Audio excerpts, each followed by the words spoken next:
Finir une tournée extraordinaire, inoubliable ici à Diamniadio. Vraiment, le président Macky Sall a fait un travail extraordinaire ici au niveau de Diamniadio. J'ai visité centre conférence Abdou Diouf, Radisson à côté, Arena, tous les centres de Diamniadio. Et finir ici, Stade Abdoulaye Wade que vous voyez là. C'est très important de profiter de cette opportunité, moi que j'appelle Diamniadio Valley. Et je pense qu'en Afrique de l'Ouest, Afrique francophone, Macky Sall aujourd'hui fait partie des meilleurs présidents en termes de réalisation. Donc ça, c'est pas quelque chose qu'on dit voilà, parce que Macky Sall a fait ça ou ça, non. On le dit parce que c'est des choses qu'on vit. C'est-à-dire que regardez derrière moi, regardez ces belles, c'est-à-dire que constructions qu'ils sont en train de faire avec l'autoroute à péage à côté. Donc aujourd'hui, il est 14h30, moi depuis 10h je suis là, je n'arrive même pas à finir tous les sentiers qu'on voulait vraiment me présenter. Donc j'ai remercié toutes les personnes qui m'ont fait découvrir cet univers aujourd'hui. Et moi personnellement, je suis en construction ici au niveau de Diamniadio. Et pour ne pas regretter dans les années, dans les 10 années à venir ou bien dans les décennies, dans les voilà, à venir, trouver un moyen à avoir quelque chose ici à Diamniadio. Sur la route de Diamniadio, c'est pas loin de l'aéroport international Blaise Diagne. Donc aujourd'hui, nous allons voir ensemble ce que Macky Sall est en train de mettre en place ici à Diamniadio, que certains Africains appelaient Diamniadio Valley, hein, l'équivalent de Silicon Valley des États-Unis. Vraiment, c'est un bosseur quoi. On peut parler de tous ces points négatifs, disons, comme il y a beaucoup de personnes qui le font, mais moi je pars sur ces points positifs, c'est-à-dire que les bienfaits de Macky Sall ici, au niveau de Diamniadio. Là, on a notre stade national aujourd'hui qu'on appelait Stade Abdoulaye Wade. On a ici la centre conférence d'Abdou Diouf.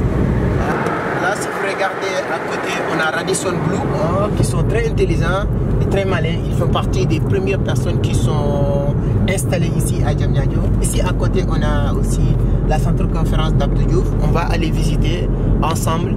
Et je pense qu'en tant qu'Africain, en tant qu'investisseur, c'est très important et capital de réfléchir à toutes les possibilités, en tout cas, d'avoir quelque chose ici dans cette zone. Donc, nous allons visiter ensemble cette zone-là aujourd'hui. Alors les amis, aujourd'hui nous sommes à Diamniadio, hein, centre conférence internationale Abdou Diouf. Nous allons visiter Diamniadio, hein, on va voir, il fait partie des plus grands sentiers de Macky Sall, hein, ici au Sénégal. Donc on appelait même cet sentier Diamniadio Valley, donc c'est l'équivalent de Silicon Valley des États-Unis. Il est en train de désengorger Dakar pour essayer envoyer les gens ici à Diamniadio. Donc il y a Stade national Abdoulaye Wade, il y a Radisson à côté, on a centre conférence Abdou Diouf, centre d'exposition. On a beaucoup de choses ici à Diamniadio. Mais avant de vous parler de ce qui nous amène ici, je vais vous raconter l'histoire de mon grand-père pour vous faire comprendre l'importance de Diamniadio et pourquoi on est ici à Diamniadio. C'était en 1974.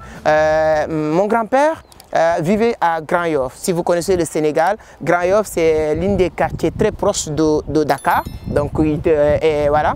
Alors, mon oncle, l'autre oncle lui a appelé pour lui faire comprendre qu'il y a une possibilité d'avoir des terrains de 200 mètres carrés, hein, je peux même dire 500 mètres carrés, à moins de coût, c'est-à-dire qu'à moins de 50 000 francs CFA à l'époque.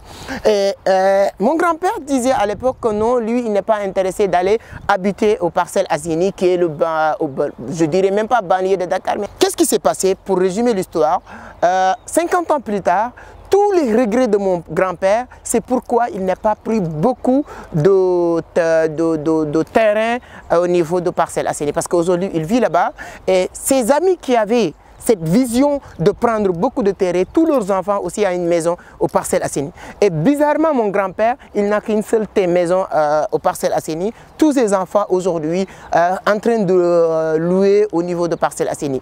Donc il y a beaucoup de personnes aussi qui vont dire que ah, ton grand-père il est fou. Si c'était moi, je ne vais pas tomber sur cette pièce-là, je vais prendre beaucoup de terrain, 1000 mètres carrés, 2000 mètres carrés, etc.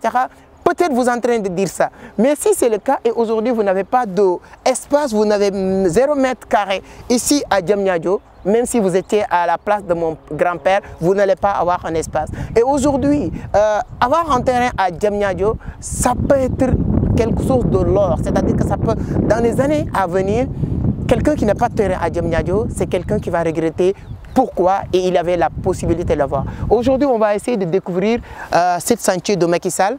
Et comme je l'ai dit, hein, on était à Abidjan récemment. Vous savez que moi, je respecte ces deux présidents africains, président Macky Sall et président Alassane Dramane Ouattara. Vous savez, quand je pars entre Port-Boué et Port-Boué à l'aéroport Houphouët-Boigny, entre Port-Boué à Rivera Golf, le troisième pont de Alassane Dramane Ouattara, quand vous regardez tout ça, vous allez voir que ce sont deux personnalités qui sont en train de faire un travail extraordinaire dans leur pays. Et on va entrer dans cet espace. L'objectif de cette vidéo, c'est de vous montrer étape par étape ces sentiers comme on l'a fait à Abidjan. Vous allez voir, est-ce que c'est important et c'est capital même de trouver un moyen d'avoir quelque chose ici à Diamniadio. Qu'est-ce qu'on va faire? On va rentrer ensemble, visiter. L'objectif, c'est de bien montrer ce beau travail que le président Macky Sall est en train de faire ou bien à faire ici au Sénégal. On peut se permettre de montrer les choses négatives parce que c'est ça la démocratie. Il y a d'autres personnes aussi. Moi, je ne suis pas un politicien, il faut que ça soit clair,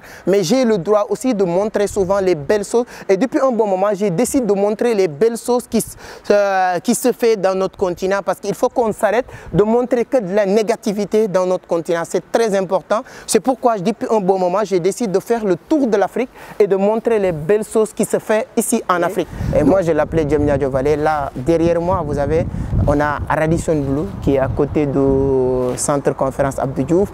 On a ici centre d'exposition de Diamniadio.